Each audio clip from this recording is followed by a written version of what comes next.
Tonight we've got a wonderful speaker who's been here before, and Susie has come out from New Zealand to speak to us and then going down to Sydney to speak to the UFO group there too. And her presentation tonight is entitled Contact by Design, Why We Should Take UFO Sightings Seriously, which I know she's going to unpack in her usual efficient self. Efficiently. So, and Susie's broken down her presentation tonight into 3 different parts. Voices of the witnesses, and the geophysical connections to sightings, and the what on earth is happening in the contact field. So there's a bit of something for everyone tonight. To tell you about Susie, has actively investigated New Zealand UFO sightings for 44 years. She's the founding director of UFocus New Zealand Research Network, a nationwide group that investigates and documents New Zealand UFO sightings, with a particular interest in New Zealand aviation and military UFO sightings, and UFO sightings that occur around the times of seismic and volcanic activity in New Zealand. UFocus New Zealand's archive holds over 10,000 UFO sighting reports, making it one of the largest archives worldwide. Now, Susie had an experience in 1975 at age 20 when her car was engulfed and lifted off the road by a massive white ball of light, resulting in 90 minutes of missing time. And that incident catapulted Susie headlong into researching these ongoing contact experiences and UFO sightings. So Susie is an investigator, she's a researcher, she's an experiencer, and she's an author. She has some of her books here for sale tonight. There are only 8. That's all she's brought here to Brisbane, so if you'd like to get a copy, please feel free to jump in. So would you please welcome Susie Hansen.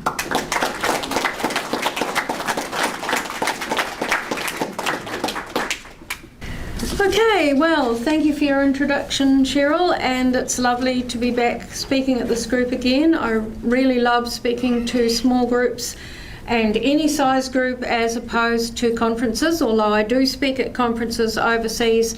I think when you speak to groups, you actually speak to the people.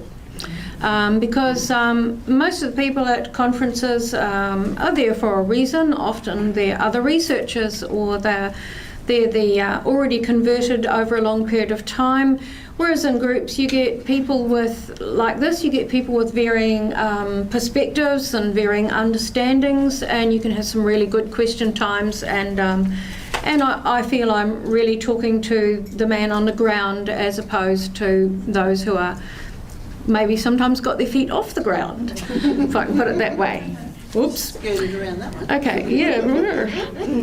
Okay, so this evening I'm going to depart from my usual talks about my own experiences or contact experiences and other people's experiences, and I'm going to talk about some sightings, but I'm going to bring in some of the contact aspects in that through these sightings. So tonight I'll present 6 cases. I won't necessarily call them all sightings because they have different aspects to them. So there'll be 6 presented over this evening, and the first half will just be 3.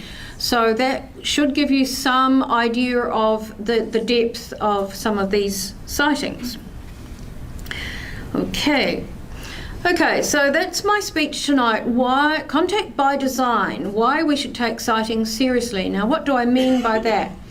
It's my sincere belief that many of the sightings that occur, they're not incidental or coincidental. They are more coincidental in many cases. Sometimes there'll be people who are in the wrong place at the wrong time, or they might consider it the right place at the right time. But I have found in many years of research that sometimes there's a reason a person has had a sighting, and often that will come out in your interview with them, that something will come to the surface, or maybe they will contact you 6 weeks later or 2 years later. And next year, starting after Christmas, our network in New Zealand we're having a questionnaire done by a psychologist at the moment who is joining our group. And we're going to be going back to some of the quite major sightings over recent years, say the last 15 years, and we're going to look at where those people are now. how that sighting affected them, how it has changed their worldview, how it has changed what they see as their perspective or their role in life, or how it has affected their wider family as well. So I think that's a very important thing for us to look at. And one of the reasons is because sooner or later people are going to wake up to the fact, and we've got a lot of things going on out there in the field at the moment, and the general public is going to start taking much more notice of the subject than they are now. And one of the first things they will want to look at, in my belief, is sightings, because contact might be a stretch too far for people. But so keeping our archives in good condition, and being able to get groups like this and our group in New Zealand having the right people in the background to assist when this tidal wave of people becoming interested start coming to groups like this, ringing you up and asking questions and wanting to know more. And there'll be a whole variety of emotions attached to that, which will need to be dealt with. Okay. So in my travels overseas, speaking at conferences, I hear some contact researchers make these kinds of statements. I'm not naming them. Sightings are done and dusted. It's all about contact now. Sightings are old school, old boys network, and outdated. Those of us who are aware know that sightings are irrelevant. Most of us know that only contact is relevant now. Why do you bother with sighting Susie? I thought you of all people would know they are not the least bit important anymore. Well, after 44 years of sightings investigation and research and 64 years of contact, I know that sightings are the entrance way for many, many people into the subject. But not only that, it's often the entrance way for people who are discovering that they've had contact. And many sightings that occur are not just a light in the sky, they are an actual visible craft and an entity associated with it. And so for those people, sightings, to hear this kind of comment is very negative and very down-putting. So the first three sightings we're going to look at tonight involve the sighting of a craft and an entity. But before we start that, I'm just going to make brief reference to the sighting, my sighting that Cheryl mentioned. So in 1975, when I was 20, I was on a country back road in the province of Hawke's Bay in New Zealand, which is sheep station country. And I was coming back from visiting a farm with a flatmate of mine, and he'd gone to visit people on a sheep station, and so had I in that area. And when we drove home in his little sports car with a soft top, he decided that he would take the back highway instead of the main highway. And as soon as he made that announcement to me, my stomach lurched, and I had what I describe as a wired up feeling, a psychic feeling that, oh, something's going to happen here. It had significance. So off we went on our journey, which was just over 2 hours run through to Hastings, through the back blocks of sheep stations. Beautiful golden sunlight, late afternoon, about 4:30. Sunlight on the paddocks, lots of sheep, not a car in sight. And suddenly we saw some lights over the hills up ahead of us, and two bright white lights, which we thought, of course, were agricultural aircraft or a helicopter. They switched off. We rationalised that as it changed direction, so we could no longer see the light, the headlights of the aircraft. Then they appeared beside us. That really shook us. Car came down to second gear, coming down out of the hills and onto a long 2.5k straight. Hello, there's something going on here. Brought the car to a halt. The lights went out and reappeared in the first position again. By this time we're yelling at each other, and my flatmate is saying it's a helicopter, and I'm saying, but it might be a UFO, because UFOs were in my reality, because along with my family and neighbours, we had seen one when I was 8 years old, a bar of orange light over the range of hills near where I lived. So that was in my reality. It was not in his. He had a science degree, and he didn't think much of my suggestion. However, Those lights disappeared and everything seemed well. We were relieved, we stopped arguing, and we started our journey in second gear again. And then I heard him say, "Oh God, whatever it is, it's coming up behind us." And within seconds, our car was engulfed with the brightest light. This big oval of light came over our car. And it was painful to see anything because it was so bright and white. There was a loud graunching sound. I turned to look at him and he was no longer driving or holding the wheel. His eyes were closed, and then I must have passed out or lost consciousness or put into some altered state. And the next thing we knew was that I'd felt the car leave the road before I lost consciousness. And the next thing we knew was it was pitch black. I felt as if I was floating in the car. It hit the road, the lights came on, and the motor started up, and we were at the far end of the straight. It was now dark, and we'd lost 90 minutes. So from a sighting, for me, it changed my life, and I see so many people who have sightings that are more substantial than just a light in the sky, although you could say this was just a light in the sky that came over the car. So it changes your life, and that for me was the entranceway and the catalyst and the catapult into sightings and contact research. So something like this can be life-changing even when you've already seen a UFO as a child and you have some memories of contact. Okay, so part one, voices of the witnesses. What do the witnesses have to say about how it has affected them? Now, in the past, a lot of people have criticised what they call the nuts and bolts sighting researchers, who recorded simply what the light looked like, what colour it was, where it moved, what direction it disappeared, etc. And very often the person's emotional connection to the sighting, or what evolved from the sighting for them, was not so well documented. In some cases it was, but many of the early researchers worldwide didn't go into that. It was much more clinical. And I don't think we can criticise them for that, because there wasn't a textbook at the time on how to do this or what it was. And probably they felt that because it was so out of the box in those days, back in the 50s and 60s, that it was better to document it in a scientific and clinical way, and it would be better accepted. These days, of course, we're more interested in how it affected a person, and whether there were any other things that happened around the sighting that they're not initially telling you.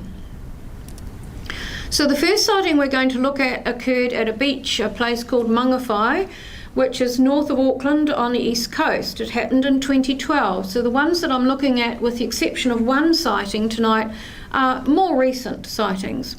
And this was a sighting of a craft and an entity, and this was what we would call a high credibility witness, because he's a New Zealand neuroscientist.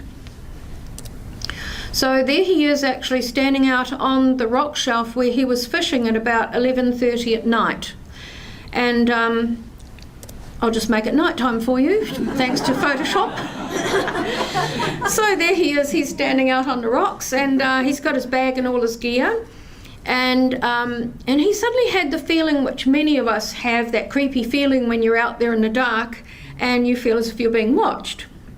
So he dismissed that feeling for quite some time and just carried on fishing until it came extremely intense. He said it was almost like something was trying to turn his body around.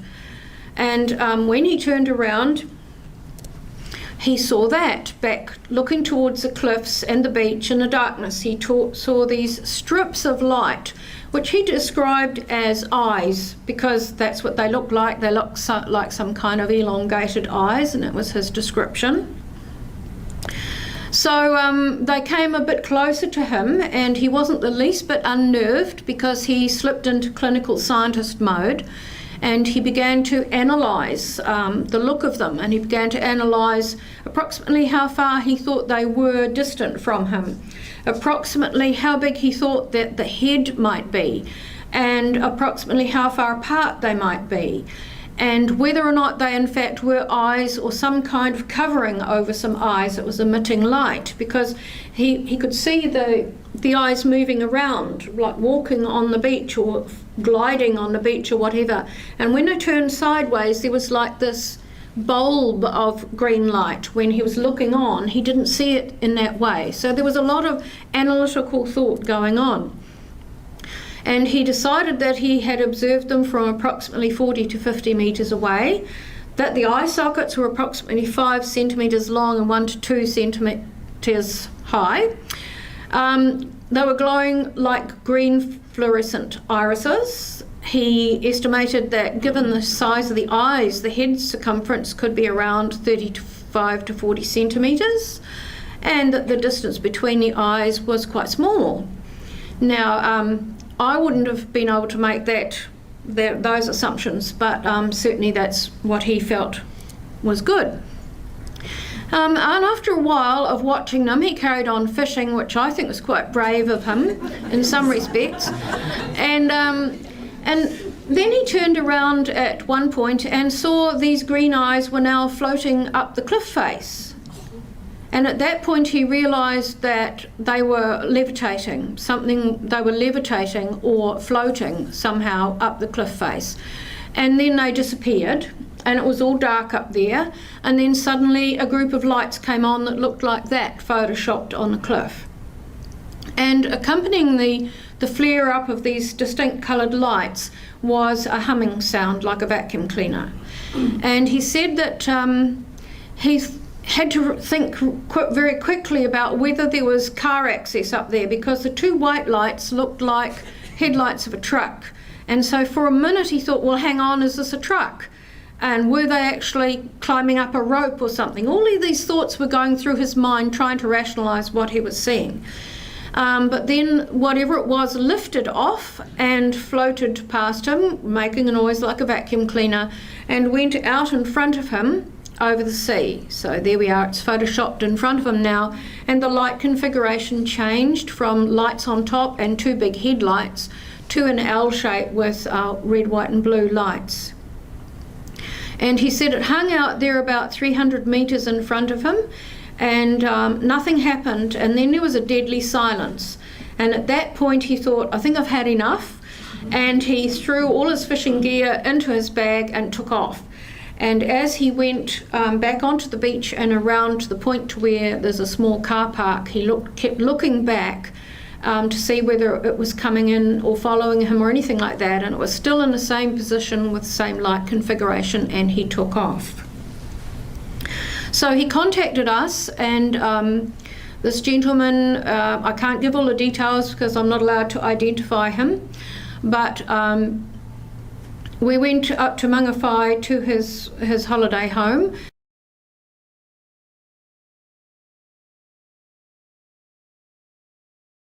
And she said, I don't believe any of this, but because my husband, who I trust, is telling me what he saw, I believe him.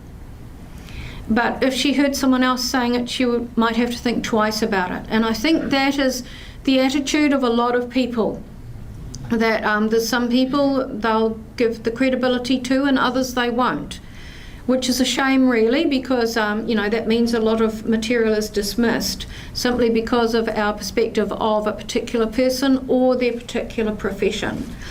But he was very articulate in his description, and the outcomes for him, the changing outcomes for him, were that he became from that point on much more aware of anomalous lights. He actually had another sighting that he described where he was fishing with a scientist friend of his, same spot, quite some time later.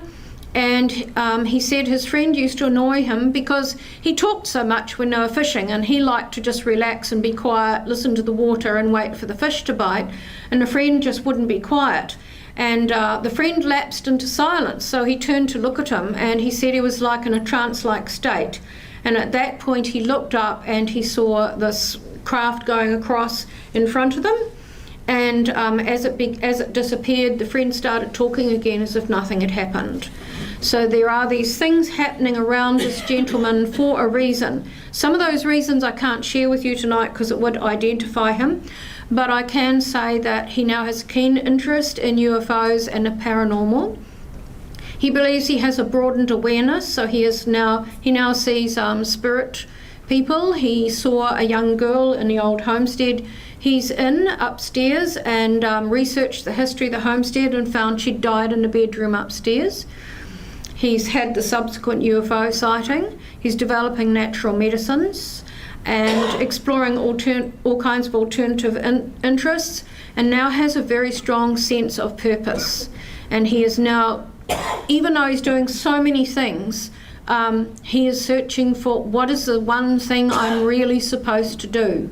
And he's being patient, exploring options, but this has completely changed his life and certainly his wife's. So the next sighting is at a place called Muriwai Beach, and this also involves entities. Muriwai Beach is on the west coast north of Auckland, and Muriwai goes for miles and miles and miles. It's quite remote in parts, around about the car park where a lot of people go on the weekend. That's, you see people there, but on any weekday the beach is empty. And so this person who reported this is a female medic, so she's an advanced medic, very skilled, goes out to do triage and in ambulances and helicopters and all the rest of it. So we're talking about, again, a very clinical, scientific, medical person, not given to flights of fancy or imagination. And she was heading to the beach one day to go for her usual 2.5k run that she would do to keep herself fit. And she came to this exact intersection here. You can't quite see the intersection, but that's the road where she was looking. And my husband has kindly photoshopped a cigar shape in there for you to look at. And that's pretty much what she saw in the sky. And she came around a corner and found that there were 5 other cars already there, stopped, and all looking, all with windows down, etc., all looking. And she looked up and that's what she saw. The interesting thing is that after this incident was over, the people in the cars did not get out, swap details, talk to each other, say, did you see that? What did you see? What do you think it is? None of that happened. But she also noticed, because she's trained in observation, that there was one black car with slightly tinted windows with 2 men in it. And they were not watching the craft or the object, they were watching the people in the other cars. And at that point in time, she felt a little bit creepy about that. And she remembers thinking in her mind, this is going to be massive news, expecting that the people in the cars would go off, contact the newspaper, contact the TV, and it would be plastered all over the news. But she drove away, as did everyone else. And as she drove away at that point in time, she knows that she completely forgot the event. And by the time she got down to the forest park, where you drive through the gates and into the reserve and onto the beach, she'd forgotten it. Okay, so she entered the beach reserve and found herself alone on the beach, and that was quite normal for her. She would take her cell phone for safety and security, and she began her run heading northwest for 2.5 kilometres. So that's just a map of the peninsula, and that's all Muriwai Beach up there, and the red marks is the road that she would have gone in and gone on her run heading northwest. This is roughly what Muriwai looks like. It goes for miles, and you can see a headland in the distance, which is actually iron sand. It's a black sand beach all along that peninsula. So it's very hot in summer, and she would run on the wet sand or the damp sand. She took these photos for me, and I have been there, but she took the photos for me to use in a PowerPoint. And you can see on the left there the sand hills. The sand hills are very dense, and they get higher and higher as you go along the beach. There's some tusky grass on top of them. If they collapse on you, you'll probably suffocate. And when I was a child, my sister and I and parents used to go to this beach. And at one point, a little girl who'd been at the beach with her parents, a sandhill collapsed on her, and the iron sand so heavy they couldn't get to her or find her or dig her out because such a massive amount of sand had fallen down, and she died. And so we weren't allowed to climb the sandhills from that point on. They are quite dangerous. So she ran in that direction, northwest, and she began to feel after a while as if the surroundings were otherworldly. She began to lose track of time. She felt as if she'd been running for hours. She told me that she had her cell phone, and instead of carrying it in her pocket, she took it out and she was like running around and taking pictures like this, and totally out of character for someone who, you know, was there for a purpose and would normally do her run, go home and get on with the rest of the day. And at one point she thought she began to see a mist gathering, which she thought was her imagination, and she was taking pictures of this mist, and all the birds were flying away from that area, all the seabirds were flying away. And she thought she saw this really quite short figure down by the water's edge, and everything began to get quite disorganised in her thinking. She clearly recalls that, and of course in terms of contact we would call that the Oz factor, where everything starts to go wow and you're not really fully aware of what's happening and what's going on. This is Photoshop, thank you my dear husband. So quite a large amount of mist apparently gathered, was quite dense, and I have experienced this myself on a country highway in New Zealand, where at night we saw mist ahead of us on a very windy night, and yet the mist gathered and didn't move. And there was a craft in it which lifted our car up off the road. So I don't know what was in this patch of mist on the beach. It was probably much bigger than what my husband has concocted there for you. But she recalls 3 figures walking out of it. He's made them with his pencil look quite metallic looking, but they weren't, I can assure you. They were just figures coming out of the mist, and she didn't remember any more.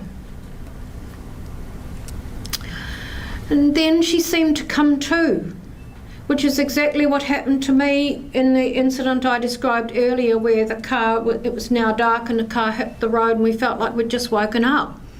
So she came to, and she was crouched. And she was crouched, very frightened, right up in the sandhills, in a very steep area of sandhills, and very afraid, not knowing what had happened. And then the fear turned to euphoria, and then turned to panic. So she went through a whole range of emotions associated with the fact that she'd come to or woken up and she was no longer running on the beach. She was up in the dangerous sandhills, and she didn't know how she'd got there.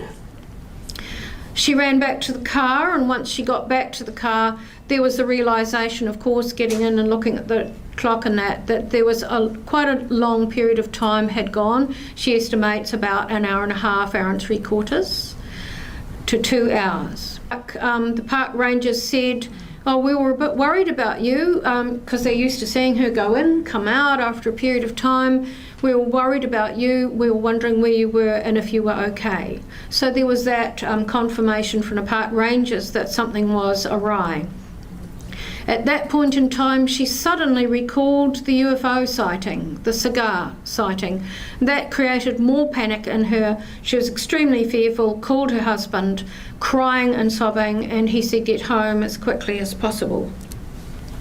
This is her, nicely disguised, but behind her, she's well up above the beach there, in the spot where she found herself, and you can see behind her there's quite a steep bit.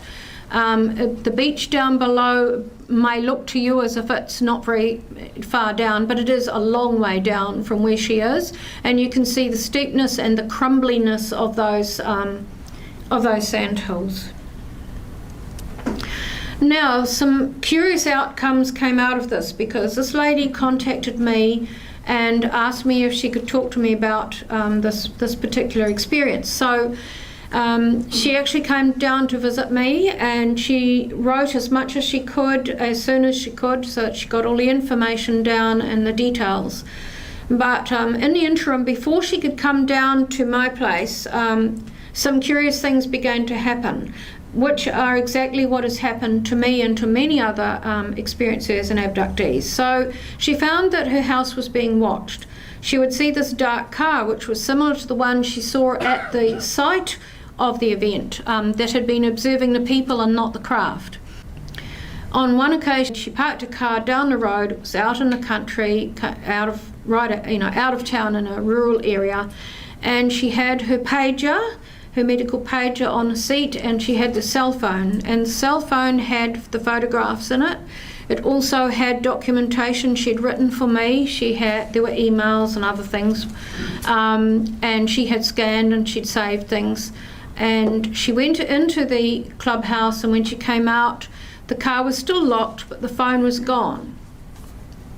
So she wondered if she'd imagined that the phone was there, but she was sure it was. She would know. And so she went in and said, "Okay, guys, there's something going on. There's been a car down the road watching me, and it's gone now, and my cell phone's gone. Can you help me search the whole area just in case I've dropped it and it's, I'm mistaken?" They completely cleared and scanned the whole area inside the clubhouse, everywhere where she'd been, and there was no phone. So she lost all of those photos. She's had quite a number of paranormal experiences. She now experiences precognition, psychic kind of things. She's had a further sighting of a craft, a massive orange oval light going across the paddocks near her rural home, followed by a helicopter, and on another occasion by 2 helicopters. She's had flashbacks of being on board a craft in white rooms learning things, and she now has this extremely strong sense of purpose and the feeling that her brain is stuffed with knowledge that at this point in time she can't access. And that's become a little bit of a source of anxiety to her, because she feels, I've got to extract this. What is it? What is in my head? What does it mean? What am I supposed to do with it? How can I access it? She doesn't want to have regression. And I have said to her, just wait, because it's what we call a thought bomb, what I call a thought seed in my book, and when the time is right it'll open up, and it's more than likely, in my opinion, and this is only my opinion, to do with medical things. Something may happen in the future where this woman will play a pivotal role in saving people's lives or directing people to safety, because she's a clear-headed, clear-thinking, capable and down-to-earth advanced medic. So this was a very, very interesting one to investigate and talk to her, and our communication along with the scientist is ongoing. Every now and again we touch base with each other, talk about what's happening, and it's like they are both waiting for something. They're waiting. It's like they feel something's coming up and they will be heavily involved in it. Now this next one involves 3 adults and a teenager. I'm not going to talk about the teenager.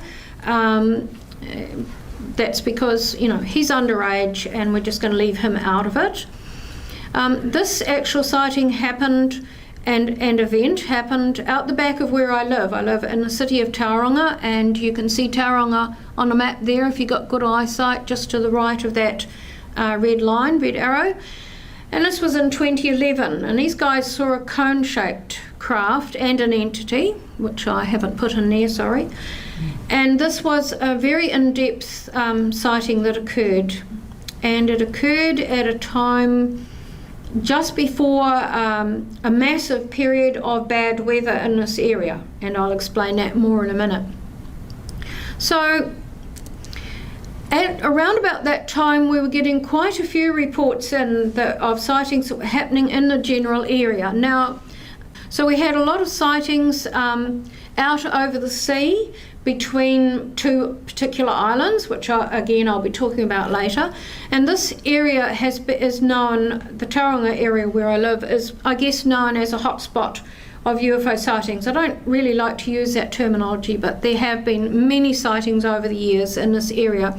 And some of the veteran UFO researchers and investigators in New Zealand firmly believed back in the 60s and 70s that there was an undersea base out there somewhere, because so many things were seen by fishermen and recreational people in their boats, etc., and even pilots seeing things coming out of the water and going into the water. We've seen heaps of that right up and down this long harbour that goes for miles up the coastline.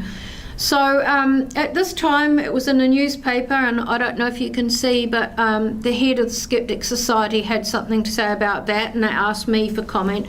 And of course she says that until the aliens land in front of the beehive where our parliament is and say, take me to your leader, then I'm not convinced, etc., etc., that they would travel to Earth and play silly buggers with us.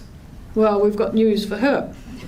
So there was a lot going on at that time, and in the middle of this we got a phone call from an extremely frightened hunter. Now we're talking about a guy who grew up, a young Māori guy, grew up hunting with his family, a very skilled and experienced hunter, at home with guns, very good with guns and safe, knows his stuff. And he'd gone out hunting with a friend of his who was also an experienced hunter, and a novice who was not a hunter at all, and he'd become friends with one of those two gentlemen, and they'd taken him out with the 14-year-old son as well. And I call them Witness 1, 2 and 3. So Witness 1 is the experienced hunter, Witness 2 is the other hunter with his 14-year-old son, and Witness 3 is the teacher, the novice who had never been hunting in his life and probably will never go hunting again. Okay. So this occurred way back out towards the Kaimau Ranges behind Tauranga. We're divided off from the rest of the North Island to the west by these very high ranges. And so the yellow line there is what we call a race road that went through the farmland. Now this area where it happened is actually Māori land. It's Māori owned by a huge family, hundreds of members have ownership of this land. So we actually had to get permission to go onto the land. Time went by because the wheels move slowly with this sort of thing. And it was actually a month after the actual sighting before we could get there. And by then, of course, there were no ground markings or anything like that to be investigated, because the race road, which is an access road that goes deep into farms and into country land and up into the hills, and the forestry also uses this road to bring logs out from the forestry areas. It had been graded with a grader, so the top had been taken off to smooth and widen the road, a very wide road. And then it had been paved, if you want to call it that way, with reject crushed mussels, so that the mussel itself rots away and you're left with this much mussel shell to drive on. So when we went up there, the mussels had just been laid, and if you can imagine walking 2.5 kilometres on squishy, stinking, reeking mussels, it wasn't a pleasant experience. So I've marked off places that happened there, so just take note of the hill where they saw an orange light and where they saw the entity and the craft, and things that happened is all documented there. And this whole road, although it doesn't look it, is 2.5 k's. And back up in here, this is a Google Earth map taken not at the time of the sighting, of course. So this area here had been clear felled of pine trees and was quite dirty and dusty, and so they sat up there to start their experience. So I have smudged their faces so that they're not identifiable. So this is Witness 2, who had the 14-year-old son, and he's indicating the hill up the back there, which had previously been covered with pine trees, and it had been felled, and some regrowth in this area was then felled, and they were sitting right up the top here, and they'd been right deep into the hinterland hunting possums or wild pigs or whatever they could find, but they'd come away with nothing, and they were coming back, and they stopped on the top of that hill to take a breather and smoke a cigarette and just enjoy the sight, because it was about 3 in the morning and all of the Mopauks were singing, and it was a nice evening. There was a very light rain began just as they were sitting there. And I don't know how well you can see that, probably not that well. This is actually a Photoshop one of them did for me, and they're sitting in here somewhere, I don't know if you can see it. And there's a massive hill in the distance, about 5 k's away, and I began to see this orange light, a large orange light that seemed to come from nowhere, and they watched it doing a square pattern, and it was doing this. And of course there's nothing out there at that time of the night way out the back blocks, but because they could see this bright light and it was orange and it was flashing, they thought, well, it must be a Ministry of Works truck, but what is it doing? How is it making that strange shape?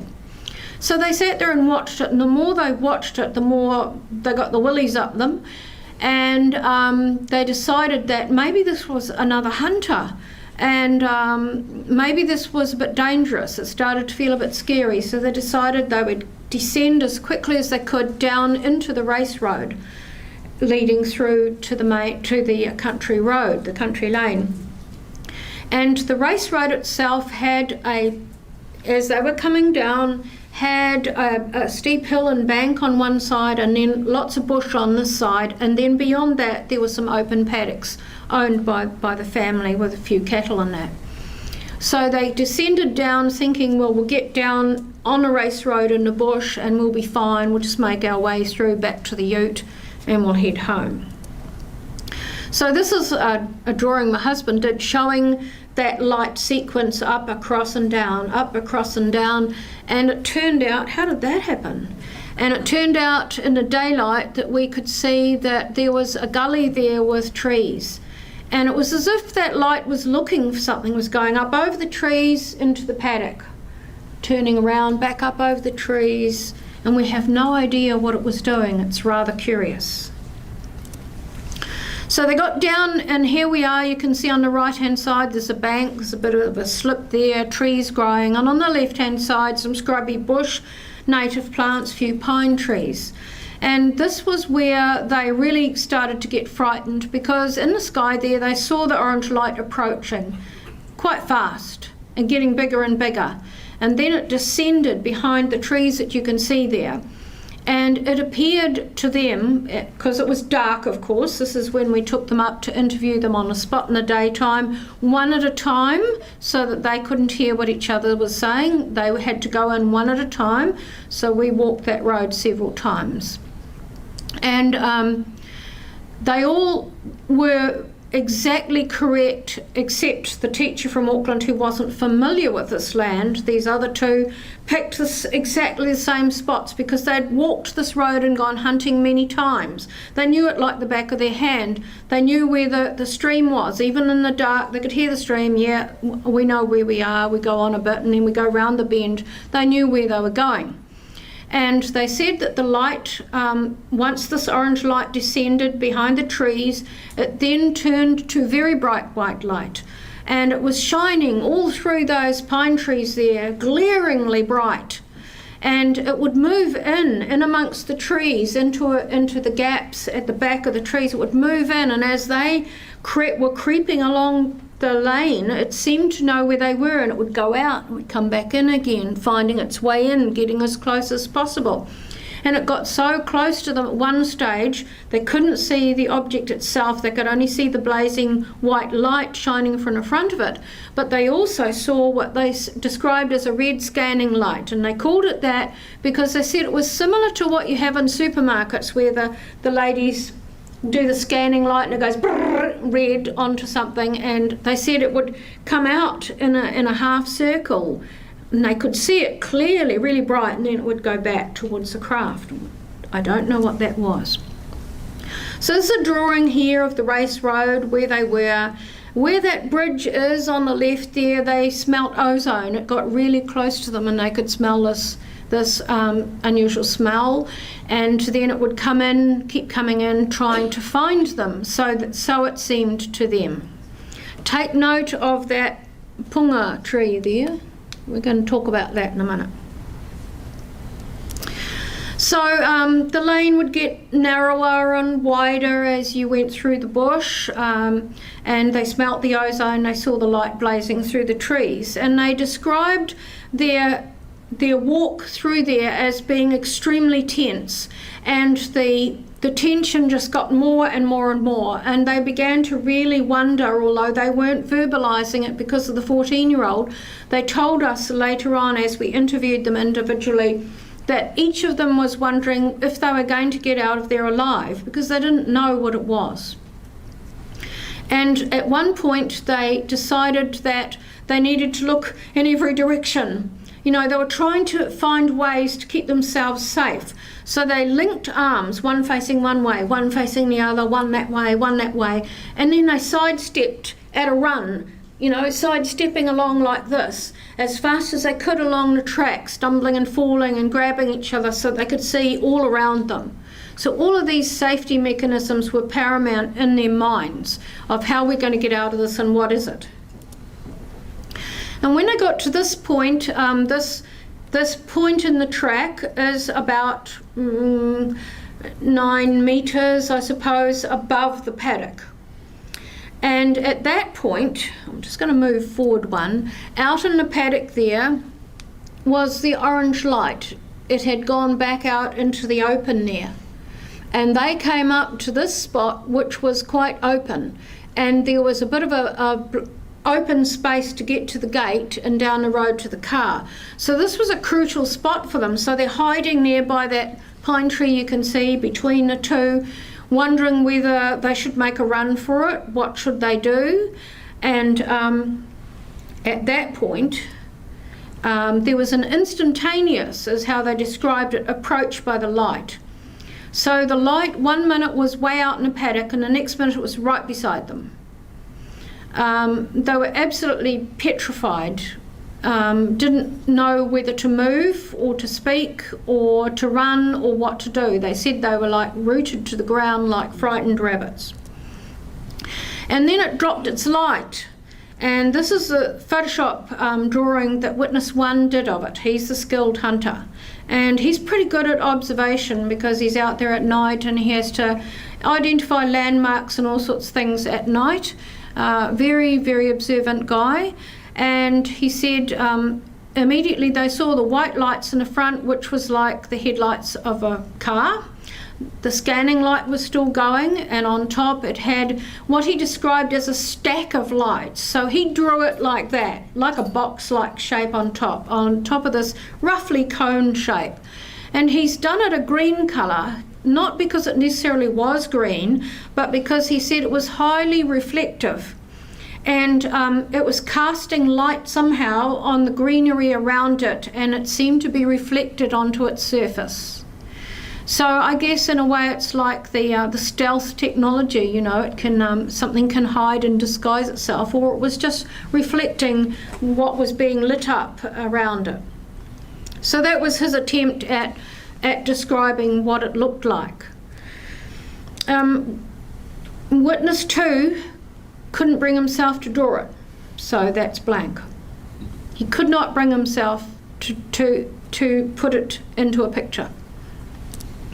And Witness 3, I've got my witnesses muddled up earlier on, but never mind.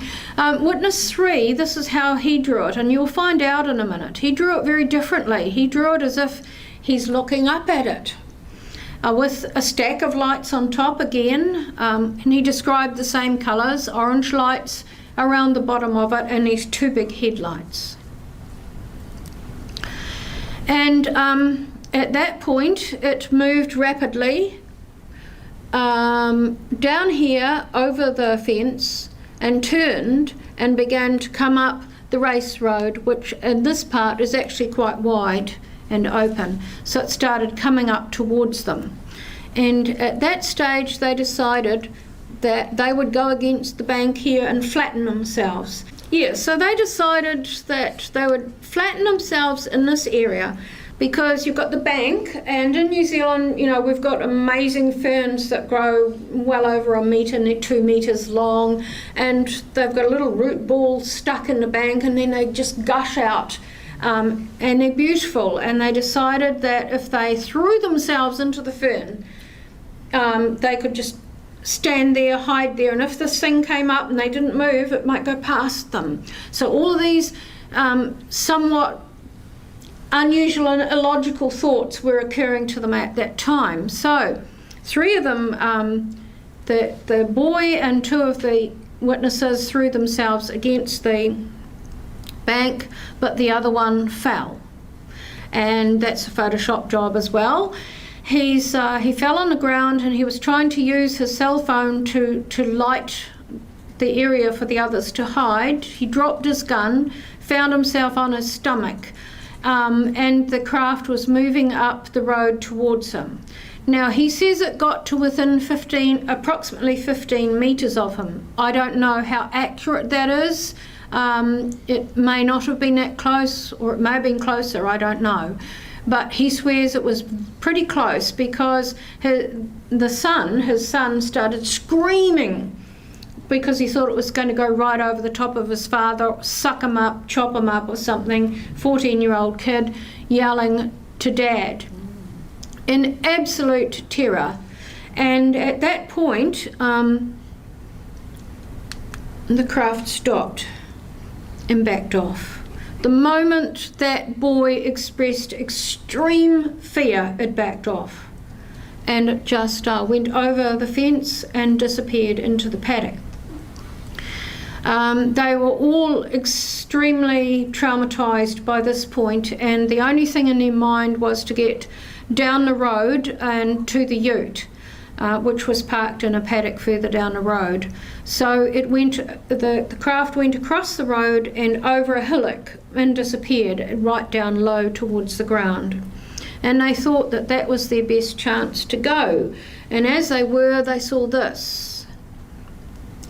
And what they saw next was this light coming down as they came out in the dark to the gate, jumped over the gate and went to turn right down the road towards their ute. They saw this light coming down, and then very quickly they saw what can only be described as an entity, because it doesn't look human, but they couldn't see its facial features. The father and son were so petrified, the father just grabbed the boy by the arm, and he was a special needs boy, so he raced him down the road as fast as he could to get to the car and didn't look back. But the other 2, the novice from Auckland and the experienced hunter, they stayed with their big hunting spotlight to see what this was. And they described that there was this intense light that they'd seen coming down, which would indicate to me that the craft had turned all its lights off so as not to frighten them, but it was actually elevated in the air. And this floated down in a similar way as the scientists described these eyes floating up.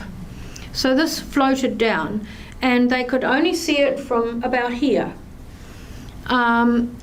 It seemed to have this intense light attached to its forehead.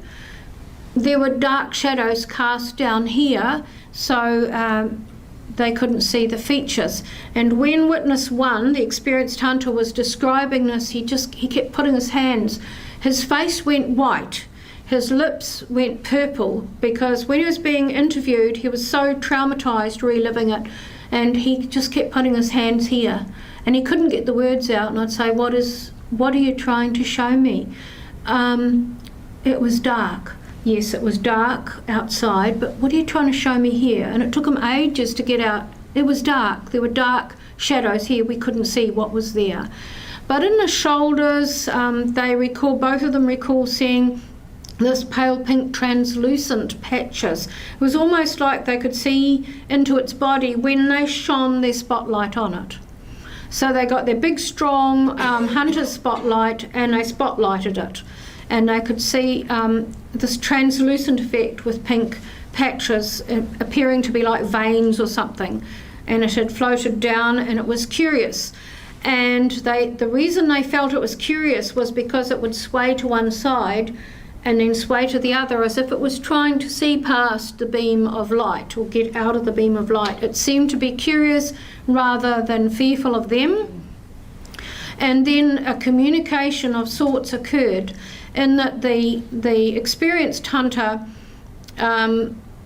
felt so drawn towards this entity that he began to climb the barbed wire fence. And the teacher was really panicking. What's going to happen here? Is he going to go over the fence? Is something going to happen? Is this going to end very bad? And he was holding on to his swan dry jacket, trying to pull him back. He was caught on the fence. He was saying, "No, let me go." And he's, no mate, come back. And this whole conversation was going on. The spotlight got dropped, and then they couldn't see where it was, and they were fumbling around. So yeah, it was a chaotic situation.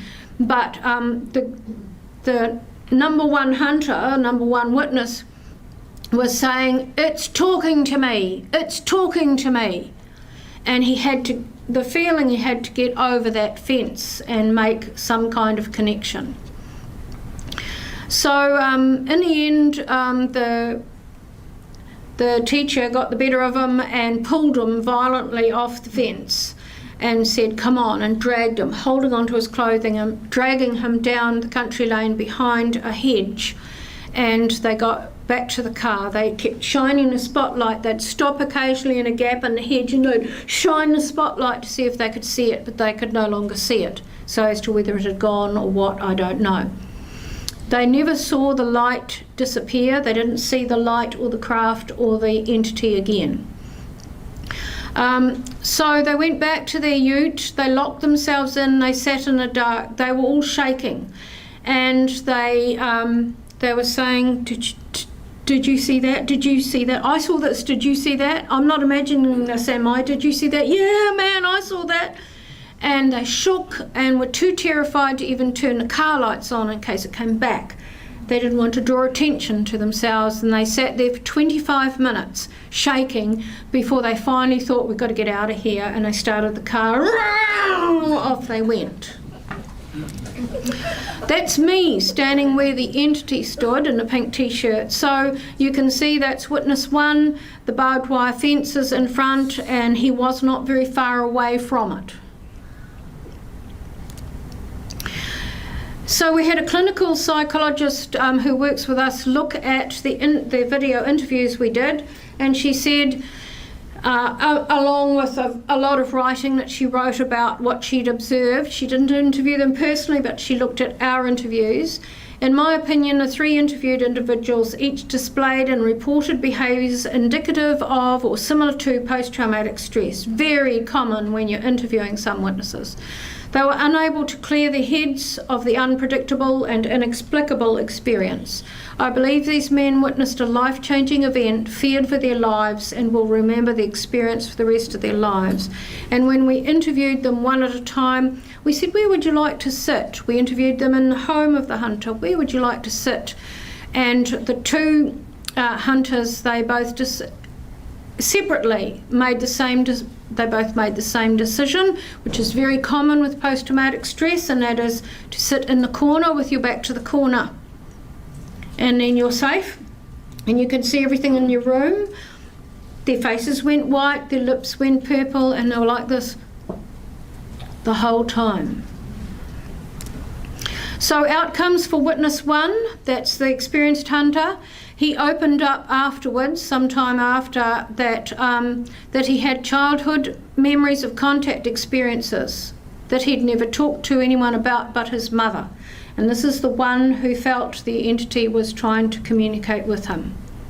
He produced drawings and things that he'd written as a child and teenager that his mother had kept. He has family support and family interest in the subject. He sought regression on the event, and I can't go into that, I don't have permission, but I will say some wise words came out of it. For a short while, he was turned into a little bit of a guru by a local UFO group, which was a sad thing. But he got past that, and now he's happy to share his experience with anyone who's interested. He's following a path of spiritual awakening with his family, and he avidly follows UFO sighting research. He looks at his children entirely differently, and his view of the world and what he wants for his children has just escalated from being a hunter who went to work each day and hunted as often as he could in the weekend. He now has a much more holistic and broader view of life. Witness 2, that's the one who was the other hunter, had considerable fear and shock to overcome following this due to his son's safety and his fears that something would happen to his son. Again, he now avidly follows UFO sightings, has an increased environmental awareness, and family has become even more central to his daily life. And he is the least affected long term. Witness 3, the one from Auckland, the teacher, very, very interesting. He would not be interviewed for us. We interviewed him finally 2 months later after very gently asking him a number of times if he would be willing to talk to us. And each time he said no, and he said it through someone else so that he didn't even have to talk to us. And then things changed and he said, yes, if you come up to Auckland, I'll talk to you.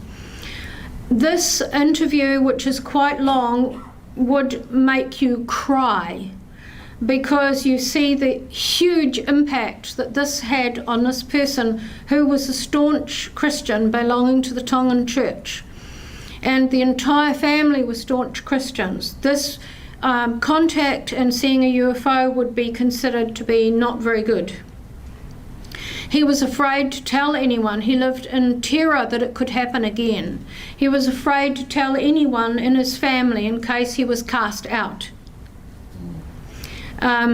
He went to, after this incident happened, it was Christmas, he went to Australia to visit a lot of friends over here and sat down and broke down and decided he would have to tell them because he loved them.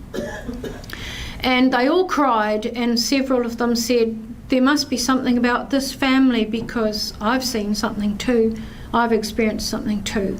So it was extremely cathartic for him to have this discussion, and it drew his family closer together. So there was spiritual healing that took place, family closeness, and trust and faith were restored. It was riveting to speak to this guy, highly intelligent, extremely genuine and forthright in what he said. He has this amazing broader worldview and acceptance of high strangeness now. He believes he had this, that it was a God-given thing and that it wasn't an evil thing and that he must do something with it, and he accepts it's not right now but it will be in the future. And he's happy to share them with other people he meets in life who mention a UFO sighting or whatever. So let's look at those two sightings, Oropi and Mangawhai. We've got the same lighting configuration, we've got the same big white spotlights, and we've got the same entities that could go up or down levitating. And we believe that they were probably the same craft. Contact by design, why we should take sightings seriously. Sightings by the public provide us with a microscopic view of human reactions to alien life forms, technology and interactions, outside of and untainted by the much sensationalised contact arena and UFO community. When you're talking to members of the public who've had a sighting, you'll get an entirely different reaction to people who are entrenched in the current trends in the UFO field. And that's what we must familiarise ourselves with and be prepared to deal with in the future when en masse people come forward. In my book, which is over there, chapter 19, Disclosure of a Different Kind, a meeting at an undersea base in 1980. The entity and human up the front at a very big meeting of about 250 people, experiencers, and I was there. I wrote about this meeting. He proposed that in the future there will be much confusion and speculation as the realisation emerges that extraterrestrial races are actually here. Sightings of their craft will increase. This was 1980. But significantly, members of the public will begin to encounter not only the craft, but also have glimpses of the occupants. This is a planned agenda, eventually creating a turning point whereby mankind will no longer be able to explain away all anomalous lights and objects in the sky. Other incidents and events will occur that will trigger human consciousness. True logic will eventually prevail and people will begin to accept the reality of extraterrestrial visitation. So as I was saying to this gentleman here earlier on, we agreed that it is going full circle. Yes, we've got the whole contact scene going on, but we're going to come back round to the sightings, because if you were a member of the public and suddenly it was made public, as it is starting to be now, although I'm not entirely trusting some of the stuff that's coming out of the States at the moment, but if we look at this gradual evolution that we're going through and becoming aware of entities and civilizations out there, the public are going to want to know about it, and they're probably going to go to the sightings arena before the contact because it is less confrontational in some respects, although when you get into it you see it's actually not. But that's where they'll probably start. And groups like this and my group in New Zealand need to be prepared for that, with people in the background who are counsellors or psychologists or whatever, who are doctors who are willing to help. It's important to get those people on board now. And we'll leave it there. Thank you very much.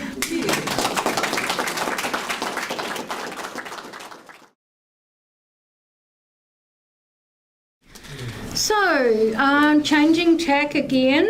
We're going to have a look at part 2, which is New Zealand UFO sightings associated with geophysical, magnetic, seismic and volcanic factors. Now, several years ago we signed an agreement with CEFAA, which is a Chilean military aviation group in Chile. And one thing that they do, which they share with us and a few other countries, is they investigate the UFO events that occur around seismic and volcanic activity and other natural disasters. Excuse me. Now, as you know, we are the Shaky Isles in New Zealand. And I'm just going to quickly show you what emerged from a very famous valley in New Zealand, down the east coast, south from where I live, down around Gisborne Way. And it is liquefaction, which they call a mud volcano, or mud that oozes and comes out of the ground. And when we had the Christchurch earthquakes, liquefaction came up through whole suburbs, and it went through people's houses and it bubbled up all over the place. It's just awful. Very difficult to get rid of, and it can just, this happened last year and early this year. Came up on a farm, you can see someone trying to walk through it there, and it just kept spreading and spreading and oozing out of the ground. So we have in New Zealand a lot of seismic activity with earthquakes. On average, there are about 150 earthquakes happening a day in New Zealand. Most of them are so small you don't feel them or you notice them, and it just doesn't register because you're used to it. And of course we've got a cluster of volcanoes which are active, and we'll talk about them shortly.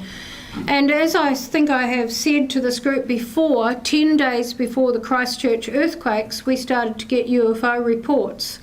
And they were not the earthquake lights, which some scientists just don't accept or believe in, but that's what we were seeing. So some sort of magnetic energy, electric energy across the sky, and people were seeing like sheets of blue light and green light and that, bit like the northern lights in the sky around Christchurch. But these were distinct lights in formation or in a configuration on one object, hanging over the Port Hills, disappearing, coming back several nights later or whatever. And it wasn't just around Christchurch, it was further north where we had the Darfield earthquake, and I drove through that area recently with a friend from the States. So we have a lot of activity going on in Rotorua. You've got steam rising out of the ground all around you in some places. It smells like rotten eggs, and you know, there's mud bubbling and all sorts of things happening chemically, etc. Then out off the North Island, of course, we have got White Island, which isn't far from where I live. That's an active volcano. And we've got a few others as well. And we've got the central North Island volcanoes that are active. And northern New Zealand and to the east, heading out towards the Chathams and north, there's over 200 undersea volcanoes. So we are sitting right on it. And the Pacific Plate is coming up, clashing with the Australian Plate. And that basically runs down the length of New Zealand, down our Southern Alps and some of the Ruahine Ranges and the other ranges in the North Island.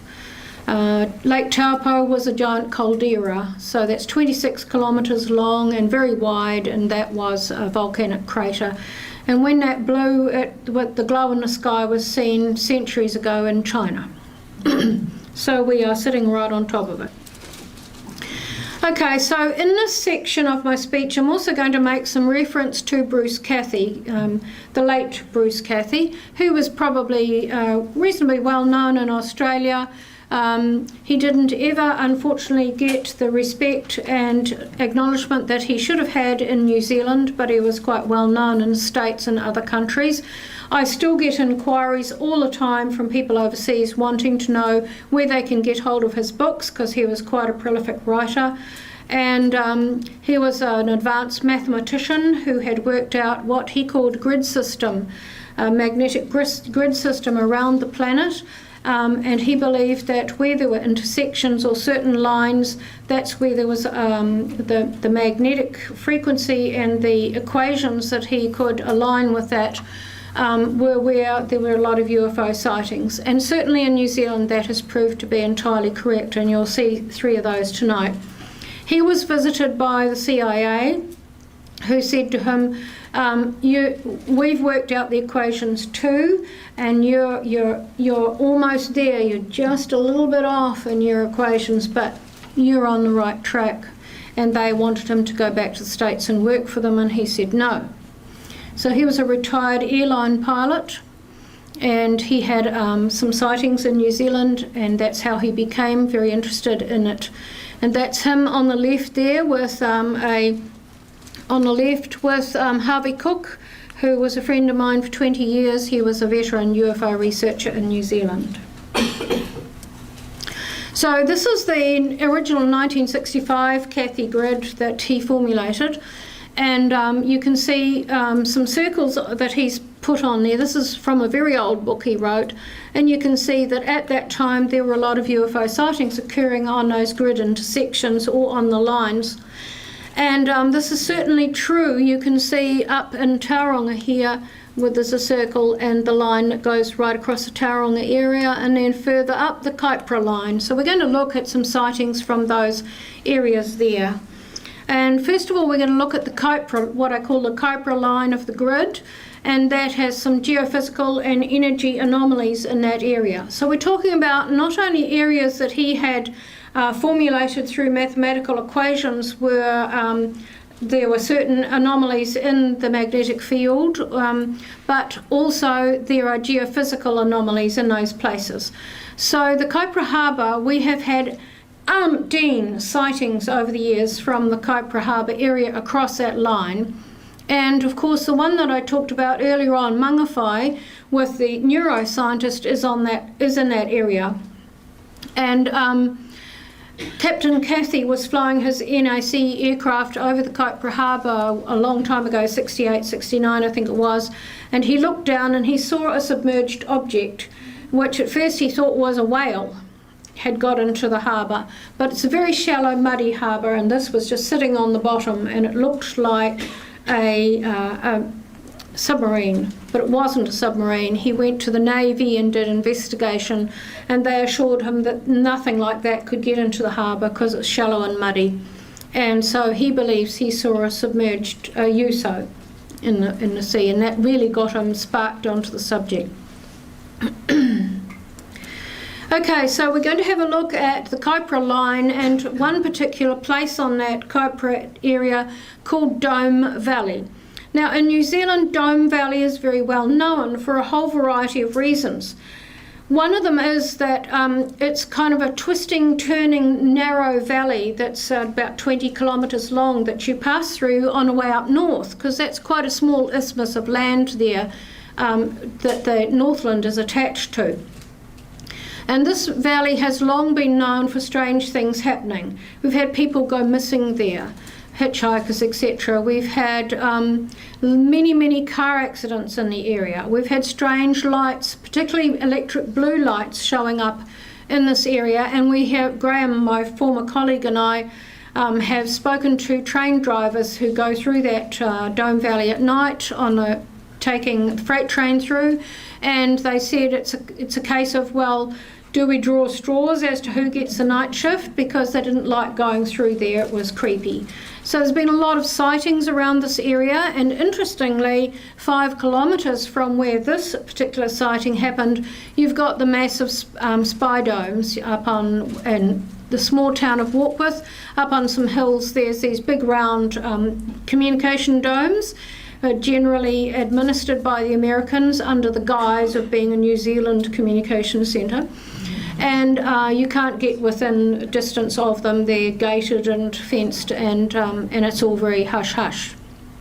So we have these strange things that happen around this area. Gases coming out of the ground, etc.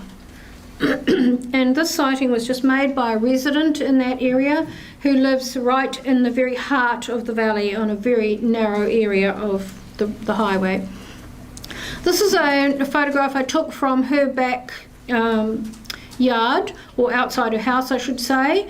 So the hills go back and back and back behind her place there. It's quite thick bush, and there's quite strong sharp ridges, and it's very difficult to walk up through there because New Zealand bush, native bush that is first or second generation, is very thick to get through.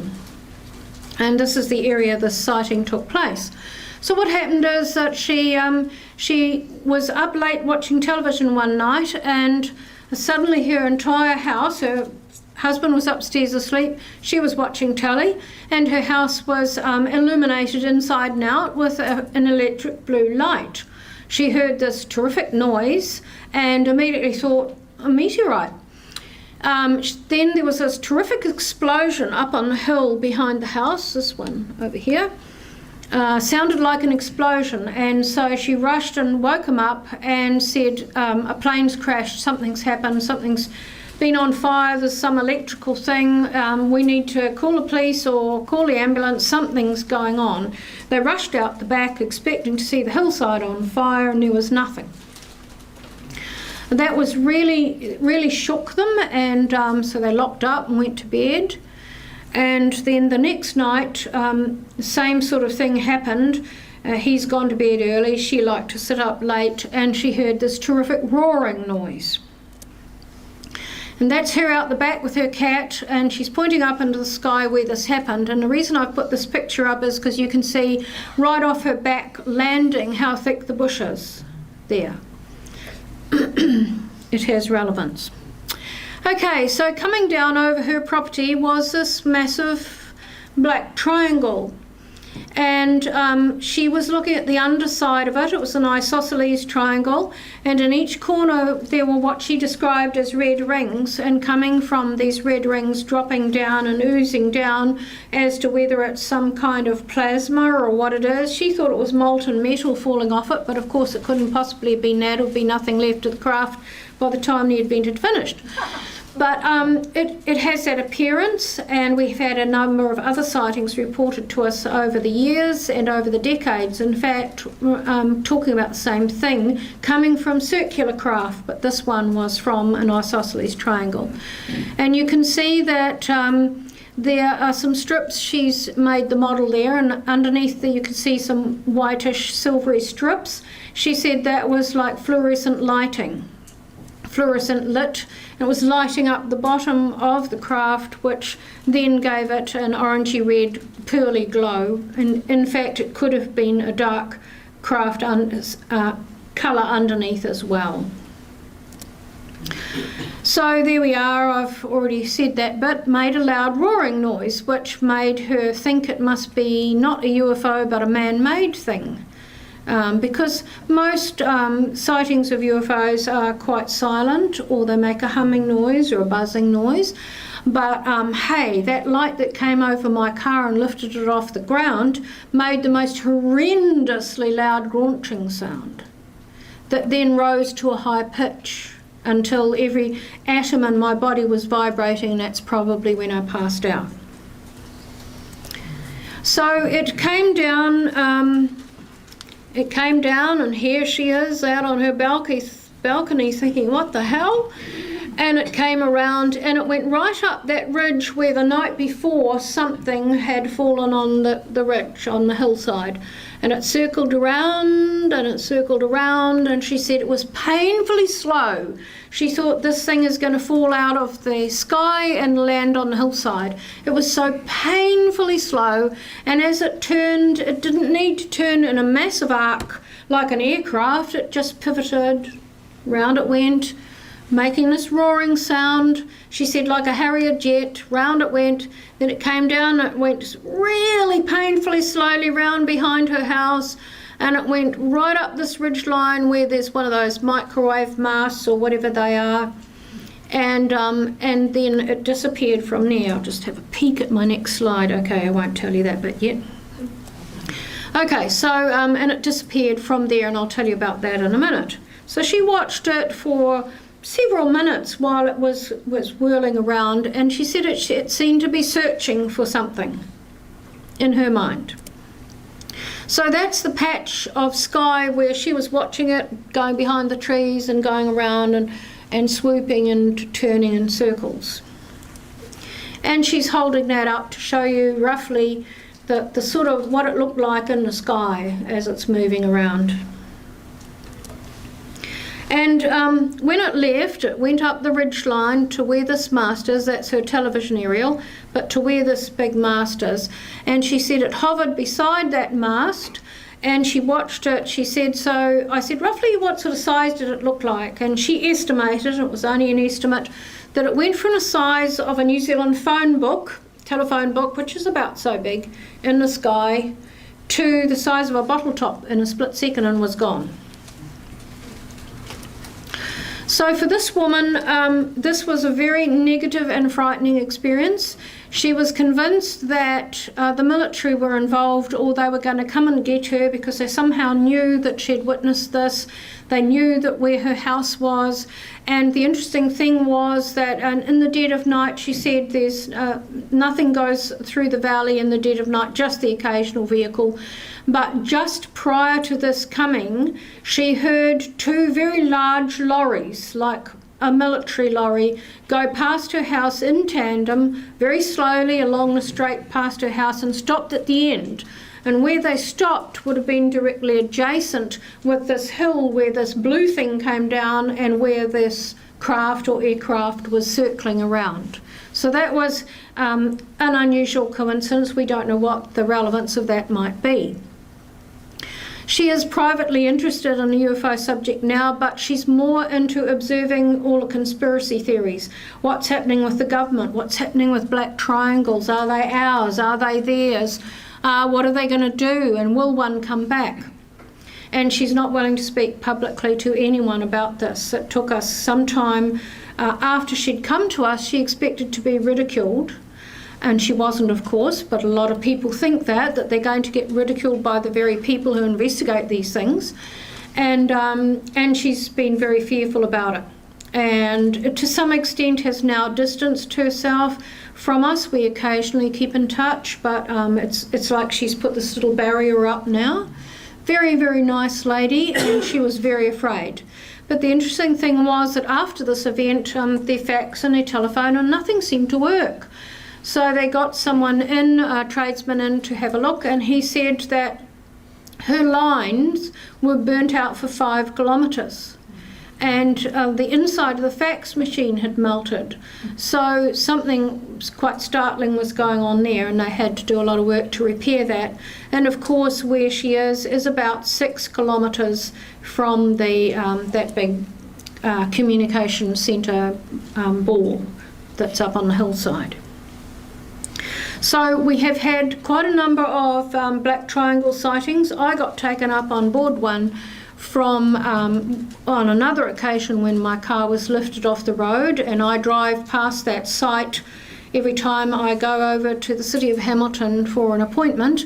I drive past that place and mentally relive that every time. So we tend to think that some of them might be ET and some of them might be ours. I think that we've got some well-known aircraft, that the stealth aircraft and other models that have come out since that look like that. But certainly there are some ET ones that move very slowly and can disappear in a split second and are very, very big. I don't know that our ones are necessarily that big yet, and whether we have the same kind of propulsion is questionable.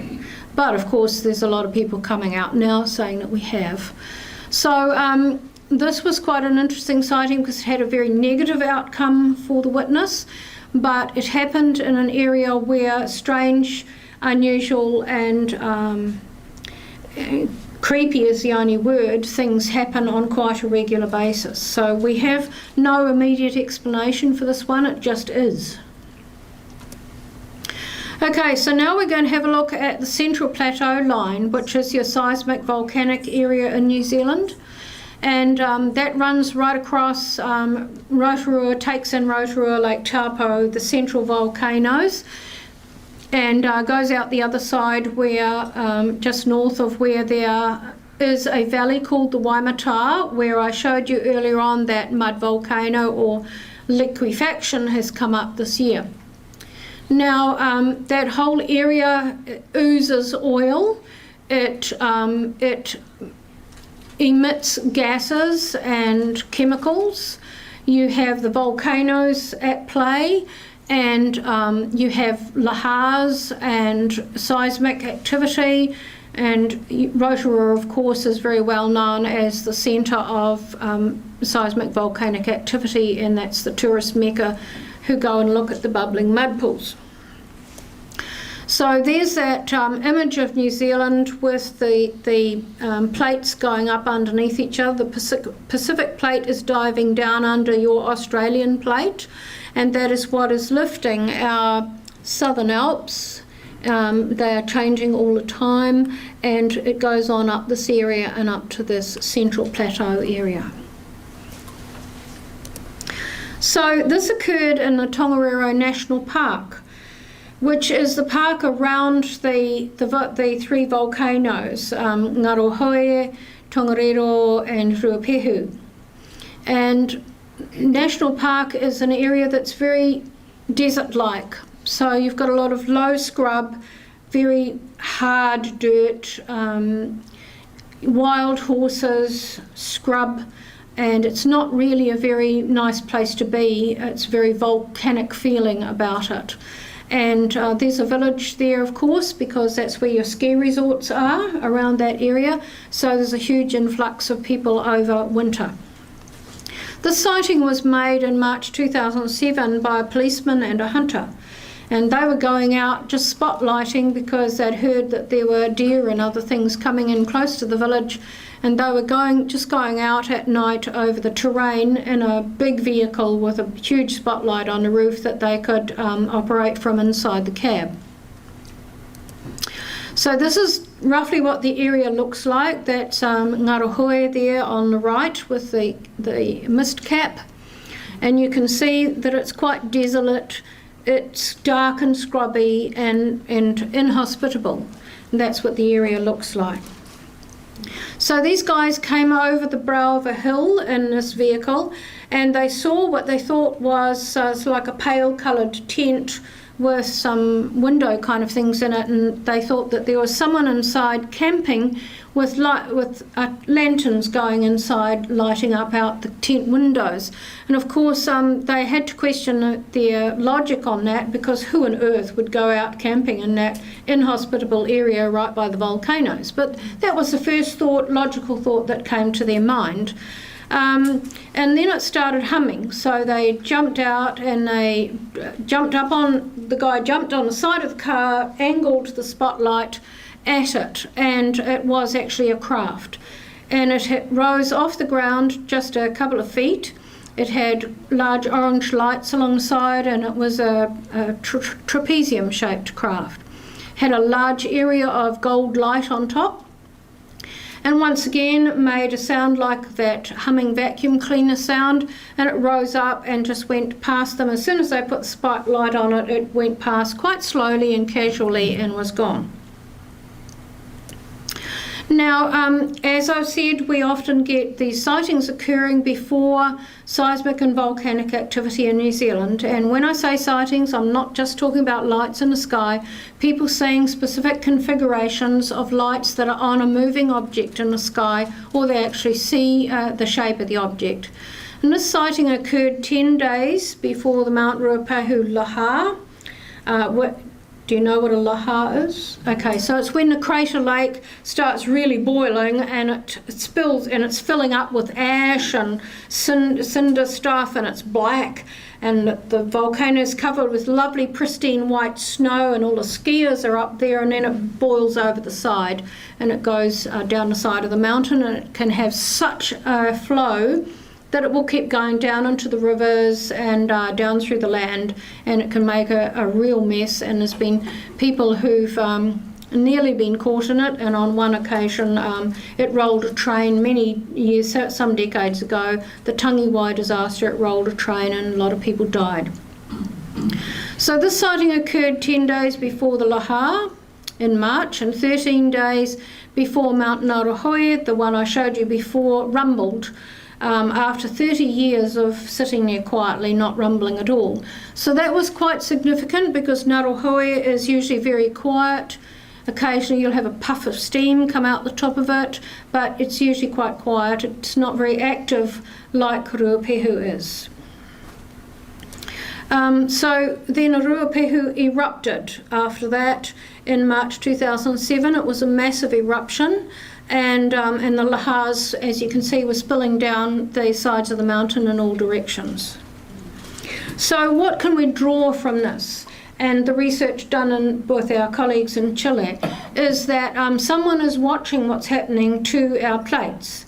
And there's the Ring of Fire around the Pacific. But if you wanted to really study what's happening and keep tabs of what's happening, etc., New Zealand would probably be a really good place to do it, because there we are down there at the bottom of the planet towards Antarctica. We have a very small population, not yet 5 million, and there's plenty of wide open spaces for you to hide and land or do whatever you want to do. And you've got this perfect microcosm of the Earth's activity taking place just under one little country. And you've got the whole mix in there, from seismic, volcanic, etc. And so, we know that we're being watched. There's so much documentation that we have of sightings that happen around these times. And then in March, in Tauranga, we had a sighting reported to us of this trapezium-shaped, and it was bright orange, so it was glowing in the sky, and it was observed actually moving over the suburbs. And here we have the voices of the witnesses coming through again, because it was quite late at night, and the two ladies who saw this were fundamentalist Christians coming home from a church meeting. And one of them was fascinated by what she saw, and the other was terrified by what she saw.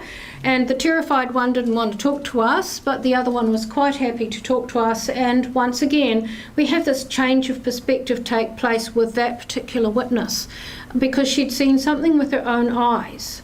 And it wasn't just something that her church was telling her or whatever. She used her own brain to think about this and look at the logic of what she was seeing, the shape, the brightness, how it was hanging in the sky and then slowly moving. And the other lady was trying to explain it away as an aircraft going in to Tauranga Airport. And this was like 11:30 at night. Tauranga Airport shuts at 8:30.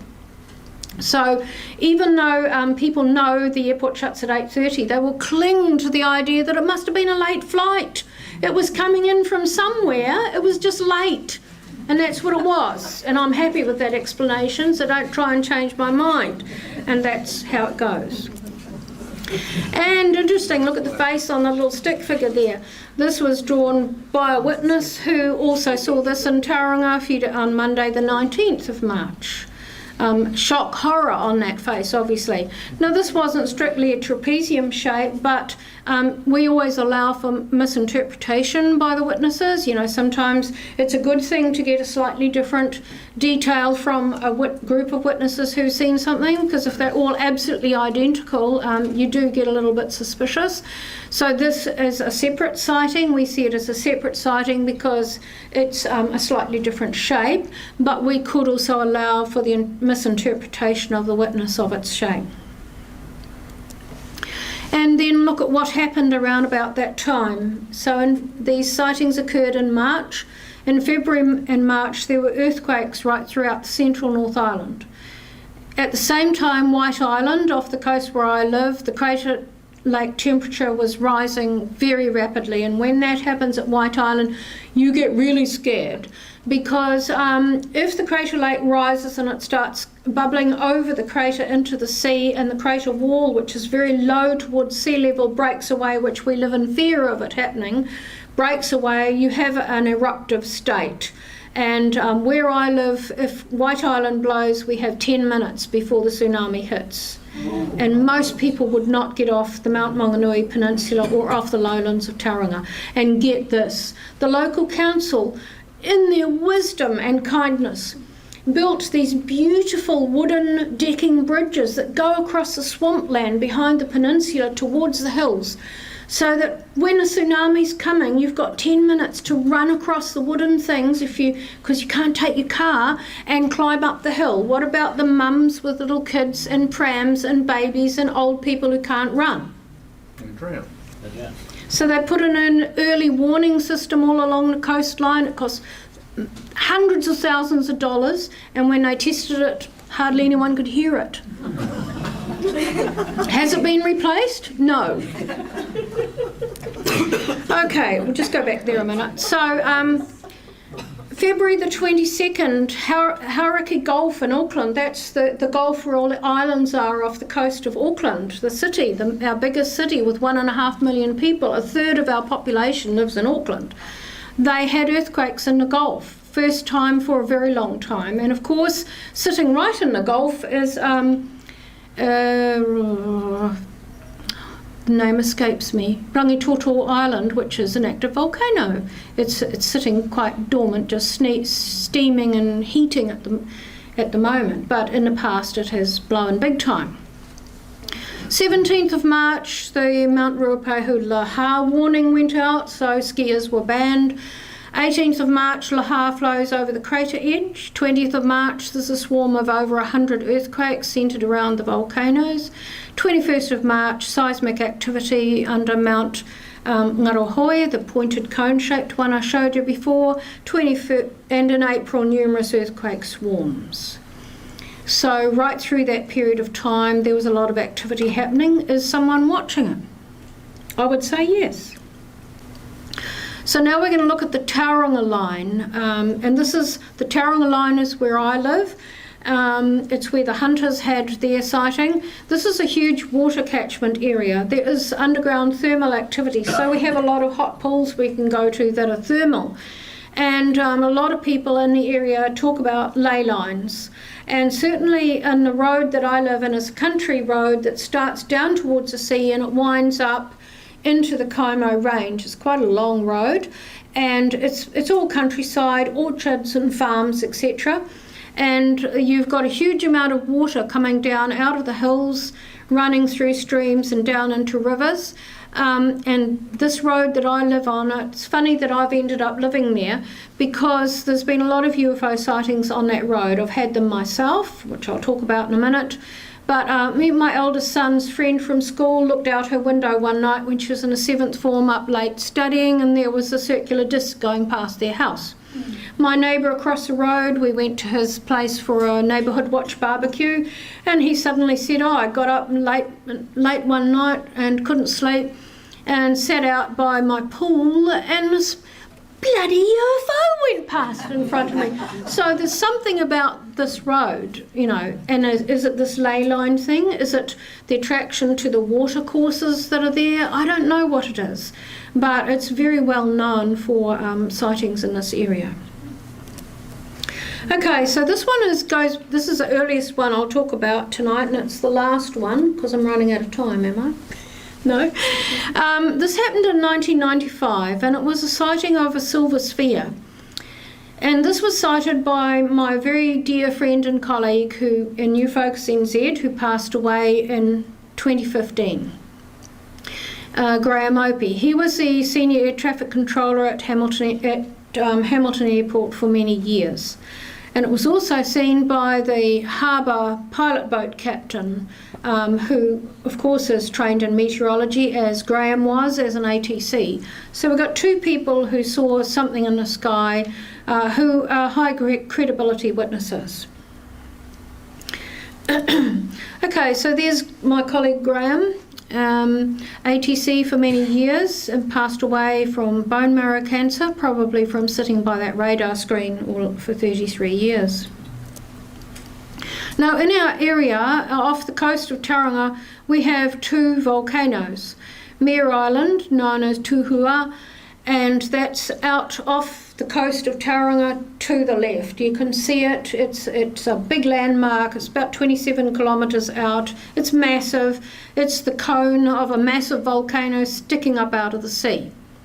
And then going down the coastline further, an hour and a half's drive from where I am, you've got White Island, which is the one that gives us 10 minutes when a tsunami warning goes off. And that's Tupuia or Whakaari. And that's a very, very active volcano. And I used to live on the closest land point to that volcano and watched it blowing off streamers and ash and smoke and all sorts on a regular basis. So between these two islands, you've got this massive area of strange anomalies that happen out at sea. We've had people report to us like sinkholes in the sea where they've been anchored fishing. Other boats around, suddenly everyone's up anchor and they're gone because they just see the water pummeling down. Where's it going? Whirling and going down. Some people have seen UFOs come down, go into the water, seen the lights travelling along before they disappear from view. We've had reports from ship captains, we've had reports from fishermen and people out on Mare Island holidaying in years gone by. So this whole area has been very, very active, and it sits right on the Cathy grid. So where I live is just, this is in bird's eye view of Tauranga Harbour there. This is the island that closes it in. That's the peninsula we looked at before. And I live up here. And this is a huge catchment area just down the road. So we have massive amounts of water pouring down, including thermal warm water that's coming out of the ground as well. So back in 1995, on a Saturday, I was inside doing ironing, and I was up in an elevated area of this road that I live on, Esdale Road, and quite panoramic views from that property. And it was as if someone dropped into my mind, go outside. So I went outside with my dog and sat on a log while she had a little sniff around.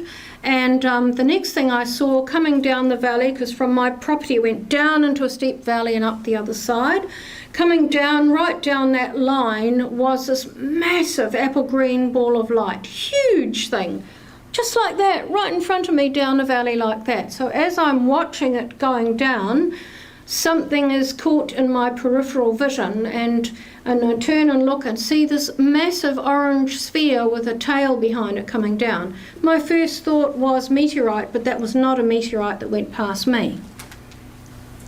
And watching them going down, they were going like this, okay? And they went down behind out of view. So this is Matakana Island that closes in the harbour. There's Mare Island in the distance, and they were coming down Easdale Road's here, and they were coming down towards the sea. This one was coming in from that direction, and it's interesting that I distinctly saw it come down, level off, slow, and down slowly. So there was a controlled movement, and people tried to say to me, you saw a meteorite? No, because the meteorites don't do that. So that's what it looked like to me as they finally disappeared and went out of view behind some tree line. So a friend of mine and her family a few days later were having a barbecue at night on the peninsula that juts out down below me by the sea. And they saw this thing like a big glowing ball. It was actually orange, and all of that was orange, but she did it with a carbon pencil, so it's black and white. And it came up out of the sea, because they live up high on a peninsula down lower than me, and they could see out to sea, and it came up out of the sea and headed upwards into the sky, heading over towards the Kaimai Ranges. And reported it to me, and they described it as like a flame in the sky. So meteorites don't come out of the water. And then a few days later, again on Thursday the 9th of March, just after lunch, we have got the tugboat captain, the pilot boat captain rather, and he's sitting out fishing with a mate off a rock called Pudney Rock, out between Mare Island and the volcano further south, sitting out there having a fish, and they hear this sound like a high-pitched whistle, and they look up, and there's a big silver sphere. Now, when this sighting went public, people said, you were all seeing meteorites. But this sphere went overhead. It was surrounded by some kind of halo, is how he described it. He could see the air in front of it, like some movement, and it had this flaming tail behind it, same as what I had seen and my friends had seen.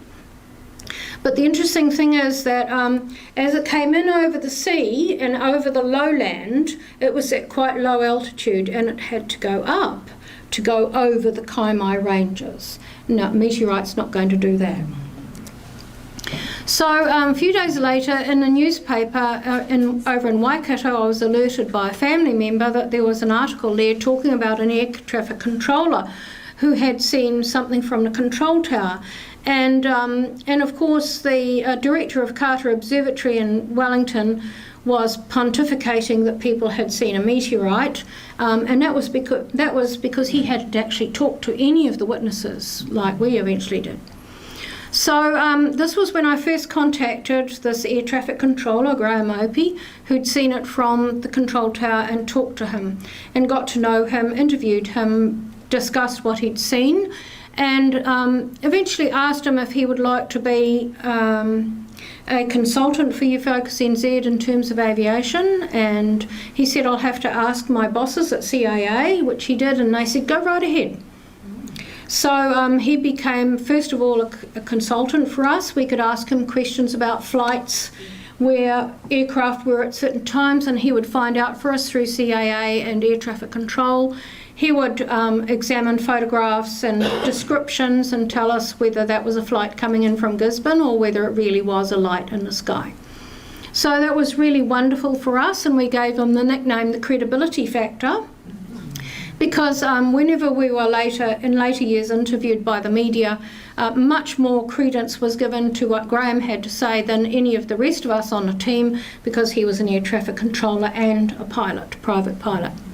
So that was good. And eventually he decided that consultancy wasn't enough. He was so interested and hooked that he would become an investigator, and really he was my right-hand man for 20 years. So this is a photograph that Graham took from the control tower. He talks in arcs. I don't understand that. But he said, Susie, it went from 160 to 183 in a split second. That's exactly where I saw it. So he was Mr. Detail, and he was able to say it was from there to there. It was approximately calculated using triangulation. He triangulated its speed, height, altitude, motion, everything by using two other sightings that happened around the same time. So there was the Pudney Rock sighting, because when it went over the Kaimais, rose up, it went woo past the control tower. 2.5 minutes later than the guy in the boat saw it. So 2.5 minutes it went over the Kaimai, and then it went on a curving path. It gathered speed, and he used a sighting by a farming couple who was sitting at a crossroad, and this thing roared overhead. So they took note of the time and a description. They reported it to the newspaper, and the newspaper provided the details to Graham because he had far more credibility than we did. We were just civilian UFO researchers. But anyway, that's okay. Sorry, Graham. And so there was a lot of data and detail going on around this, and the astronomers were saying it's a meteorite, and we were saying no, couldn't possibly be. And it got up to, speeding 38,000 kilometres an hour calculation. He had the whole thing. I've got the details in our archive of what he calculated and the curving path it went on, how it gained speed and height, etc., and then disappeared.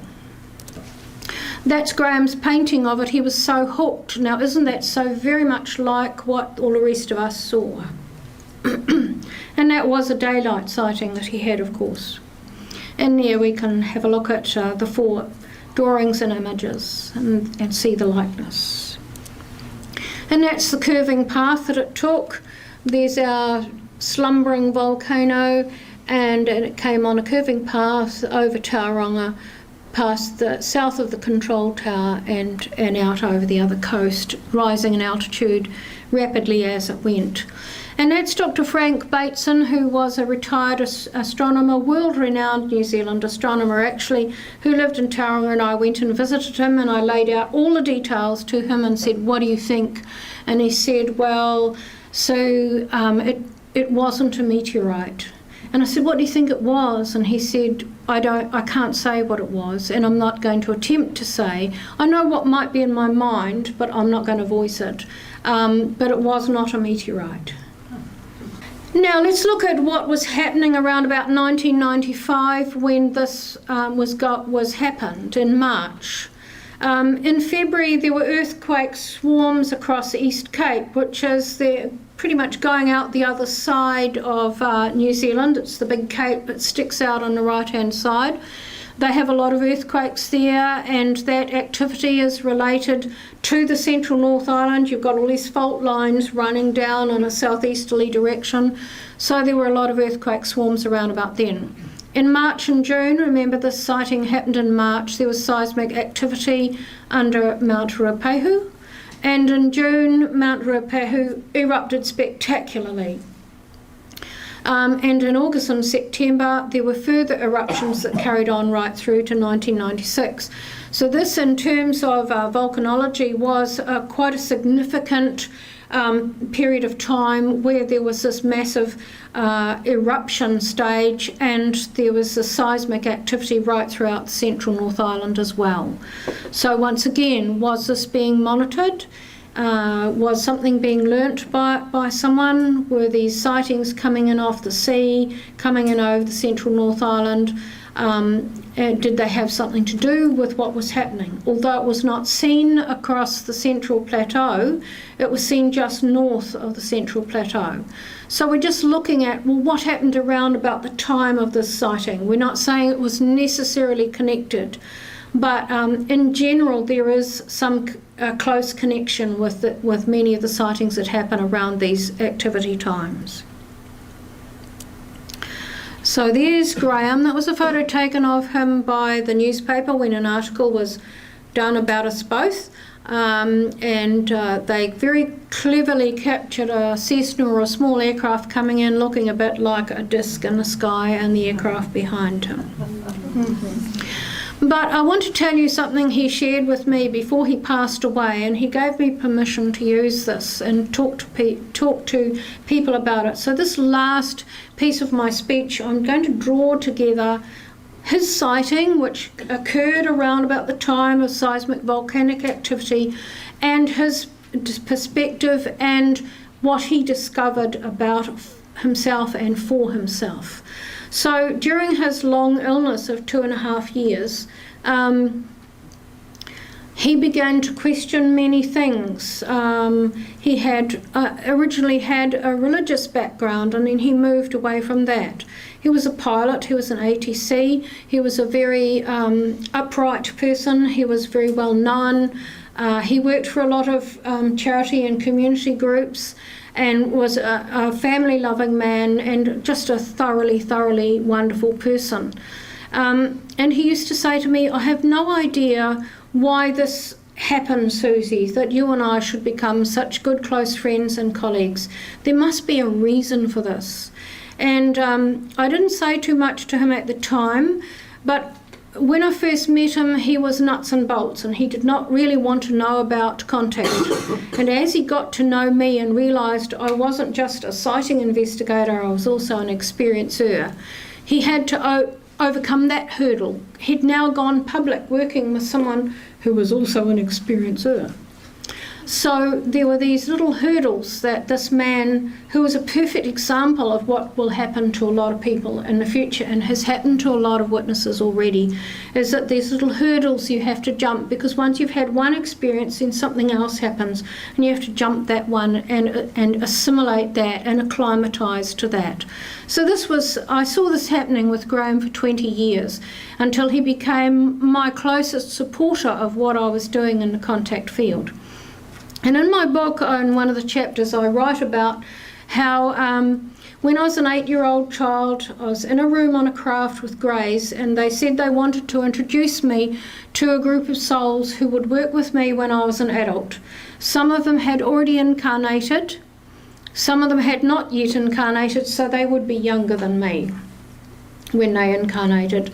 And but they had come in soul form on the craft that night to be presented to me and to give me some information.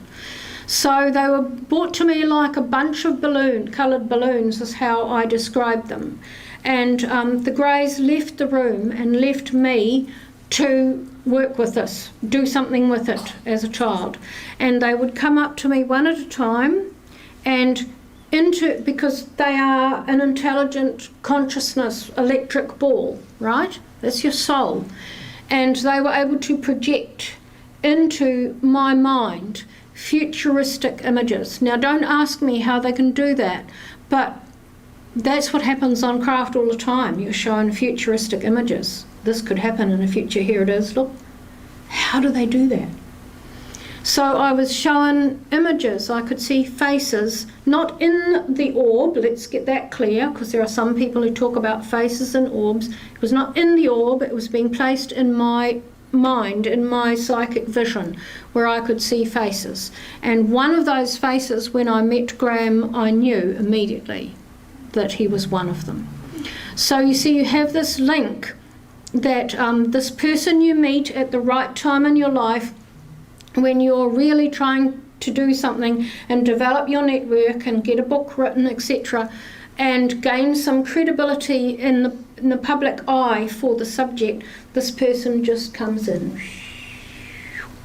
and you work together. And then maybe when his job and his task was done, he left. So when he left, he had been away on holiday with his wife. He was not on any chemo drugs. He'd been taken off everything. And when he came back to New Zealand, he was very ill, but he was not on medication. He was taken to hospital. And it would have been about a couple of weeks later that he passed away. But while he was in hospital, he was awake one night because he was suffering a lot of pain, and he had some pain relief, but they hadn't started administering the next regime. And so he's awake listening to the sounds on the ward near the nurses' station, and he suddenly felt that feeling I described before, that he was being watched. And when he opened his eyes, he saw a grey standing by the bed looking down at him. And I didn't know about this till the next morning, Graham rang me at 8 in the morning, which is a big no-no for Graham. You know, you never ring anyone before 9 o'clock, but he rang at 8 o'clock and said, Susie, I've got news for you. And he described what he'd seen. He said he had never in all his life experienced such overwhelming love as what was emanating from that grey, that entity. And in that moment, he knew what he would be doing when he passed over. And I know what he told me, but I'm not going to share it here. That's too personal. But this, we talked about this before he passed over, and really he understood at the last minute that this contact had been going on for a very long time. But he could not have done the work that he did as an ATC pilot working for us if he'd come out and said, I've had contact and I've been on a craft. Because that credibility factor would have been straight away in New Zealand. So this man did 20 years of interviews, documentaries, you know, ancient aliens and all that sort of thing, working for the subject without realising how deeply into that subject he was. And that realisation came before he left and went over, so he could tell me, I know what he's doing. So he's still around because he warned me of something at one stage. I heard his very deep voice right by my ear, and within a week and a half it happened. So I know he's still working with us, and we've left him on the website. He's still with us in spirit. So we never know what might evolve from what was for him a nuts and bolts sighting. And we don't know what might evolve in terms of our life tasks after that.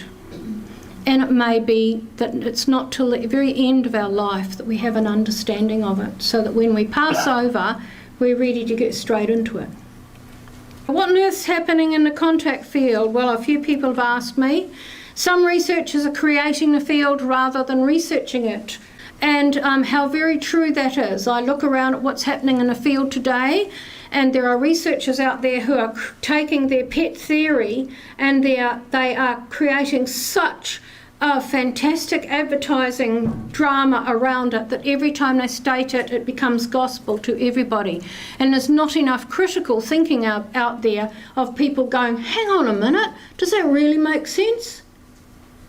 So we've got this whole field being created with all of these trends that researchers keep coming up with because they want to stay on the top rung of a ladder. And then to do that, they have to keep producing something. Please, please use your discernment. Question everything. Beware false narratives affecting the way people think.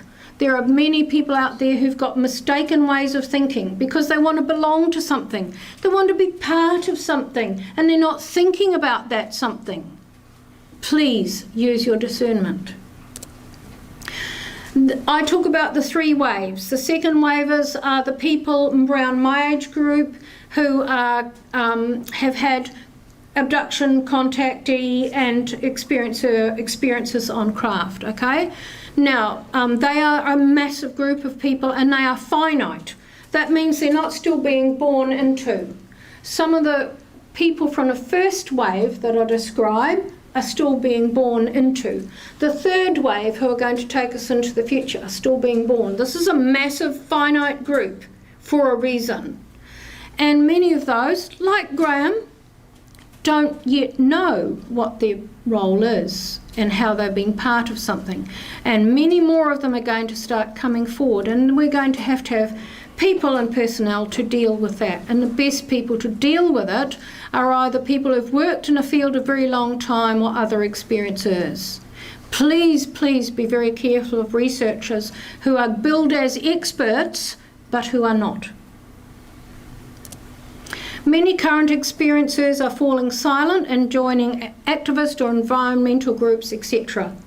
There is so much rubbish going on in the contact field and a sighting field, so many false alleys that people are going up, paying a lot of money for this or that or whatever else, that people who've been in it a long time or have had what I call bona fide experiences, because I don't mean to discount anyone who's had an experience that's different to mine, but what I'm saying is that there's this element rising, this new age element rising in the contact field rapidly, and Cheryl and I talk about this at length.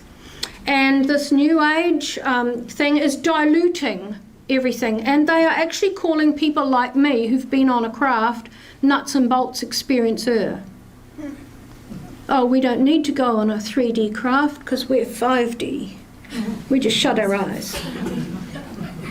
Yeah. Now, that might sound awful, but I'm sorry, wake up. That's what's happening. So if you're a nuts and bolts experiencer and you've been on a craft, good one for you, because like me, you'll be able to describe technology 20, 30 years ago that we are now producing. Well, where would I have got that idea from?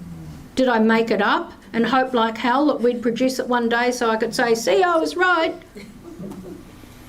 Really, really need to use a discernment. And there are people who I won't name, who are well-known speakers, experiencers, who've written books, been around a long time, had a real rough time, been battling like hell, and they're walking away and they're just saying, right, what I need to do now is make a massive contribution, and if I can't do it through the contact field because there's a whole lot of wannabes in there, I have to go to where my love lies, whether it's environment, politics, or whatever. You know, soup kitchen, anything, that's what I'm going to do, because I want to help humanity. And if I can't do it through the UFO field because it's so diluted, I'll do it somewhere else. And there's good people walking away because there's too many people billing themselves as the experts. End of speech. Yes.